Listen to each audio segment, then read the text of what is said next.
Hey you guys, so I wanted to come to you with a frequently asked questions video, mask edition. So since I put the video up about how I make my masks, I have got a lot of questions about the masks, their functionality, the design, just a lot of questions. So I gathered the top questions that I have been asked a lot, and I wanted to answer them for you guys. I originally did not want to put my face on the mask videos because they will go further than my general audience, and y'all are used to me. So I just did not want to even deal with the possible criticism, which I have gotten some on some of my videos, but it hasn't been that bad. I just didn't want to deal with the extraness, but I'm going to do that for you guys because it's the only way that I can answer your questions. If you are a subscriber to my channel, then you know that I talk a lot. I am a talker. So I'm going to try to keep this as short as possible for you guys because I don't want to keep you guys here all day. So let's jump right into it. First question is, why did I start making masks? So I had been going back and forth about it for a minute, just because I didn't want to be putting something out there that I didn't know if it was fully protecting people or helping them or whatever. It was like a conflict with that. But I realized that being able to sew, I have an obligation right now. Everybody has an obligation in one way or another to do whatever we can to help, whether that's by using a skill or just staying your butts at home, or whether you're frontline, whatever. We all have an obligation. So I decided that I'm just gonna go on ahead and do it. So me and my fiance, we set up. We just been cutting and sewing and shipping like crazy. Yeah, it was definitely something I went back and forth about. But I realized that a lot of people that need these masks, these essential personnel, whether it be nurses, who don't have access to any N95 equipment, or flight attendants, or the teachers that are out handing out food for the kids. Just all of these people didn't have the proper PPE that they needed. So I wanted to make sure that we could do that. I'm blessed enough to be able to already work from home, so it just made sense for me. Number two, why do we need masks when the CDC says wear scarves? I think a lot of people misunderstand the information that they are giving when they say wear these scarves or wear a shirt over your face, or they're showing you how to make these masks without filters. It's more so to keep what's in you away from other people. It's not so much a barrier for, like, say somebody comes by you and sneezes. It's not much that a bandana can do. I mean, it's helpful to have something versus having nothing, but it's more so to catch the particles that are coming out of your mouth and your nose. Number three, are the masks, masks is a hard word to say, but that's neither here nor there. Are the masks that I make N95 masks? No, they are not. I will say this, you guys, even if you have access to N95 masks, if you are not an essential worker on the front lines, if you are not a nurse, a doctor, or just working in close proximity with contagious people every day, you do not need an N95 mask. They are asking us to please save those for those people. That is why I'm trying to promote people to do what we can, so we don't use up the resources that they need. So no, they aren't N95 masks. The masks that I use, they have a filter, a 3M filter in them. If you've watched my video, then you know that already. I have a couple more questions. I got them kind of in a weird order, but I'm going to touch back on the filters in a minute. Number four, why do I do my masks behind the head and the neck versus around the ears? One, because behind the ears to me is just so freaking uncomfortable. Like, it's just like it's pulling, especially if you have to wear it for a while. I don't know if y'all have been out to the stores lately, but the wait time is ridiculous. I mean, it's necessary, but it's ridiculous. So you're going to be standing there with the mask on for 2 hours, and no. I would rather have it behind my head where it's comfortable.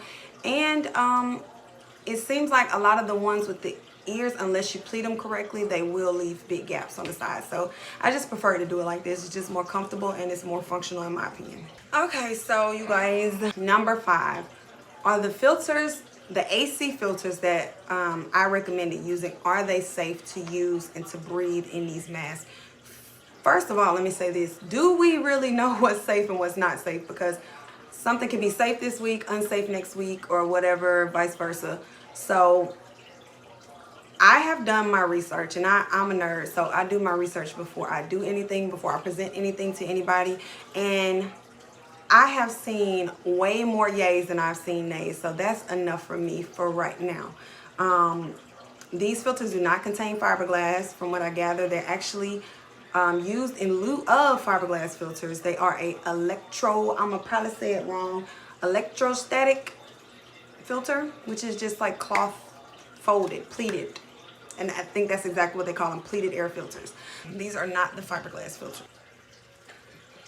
If you have information that says otherwise, I'm always open to learning more, so you can drop it in the comments below. But don't just come saying, oh, those filters aren't safe, because then you scare people and you don't really know your facts either. So come with the facts if you're going to comment that it's unsafe. Number 6, why don't I do removable filters? If somebody requests those, then I will do them. I just prefer to do the sewn in filter because I just feel like it covers more. I feel like with the insert, it just leaves too much around the perimeter open. I'm sure they still work well, and again, anything is better than nothing, so if that's what you prefer, then that's great, but I just prefer the sewn in filters.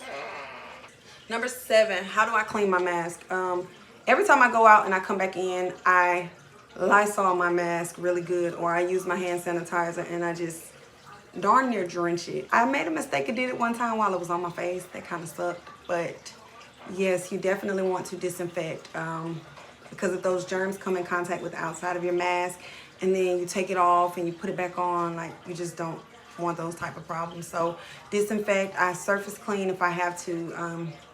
I think the only time I've had to surface clean is when I got a little bit of lipstick. So ladies, do not wear makeup up under your masks.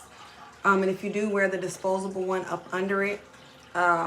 From what I have seen, you can wash them. I know some people that wash the actual filters that go in the unit. So I believe they are washable. I would recommend hand washing if you're going to wash, and then either drying them in a dryer or blow drying it at high heat. Number 8, are masks a guarantee that I will not catch anything? No, they are not. I really don't believe anything is a guarantee that you won't catch it, because there's just a lot of questions about it. It's a lot of things that we still do not know. So no, there are no guarantees with the masks, with any of the PPE equipment, in my opinion. It's just, why wouldn't you take necessary steps to help try to protect yourself? You have to be proactive in whatever way that you know how to. Number 9, if I do want to provide masks to other people, how do I go about handling them? This is very important, guys, because a lot of people that have coronavirus are asymptomatic, as we know. So you really don't know. When you're handling people's masks, you have to be extra careful. Keep your Lysol handy, or whatever disinfectants you have, whether it's the alcohol in the spray bottle or whatever. Just keep something handy. Keep your surfaces clean. Make sure to keep your hands washed. If you can comfortably do so, wear a mask while you're making the mask. If you have to cough or sneeze, step away from your station.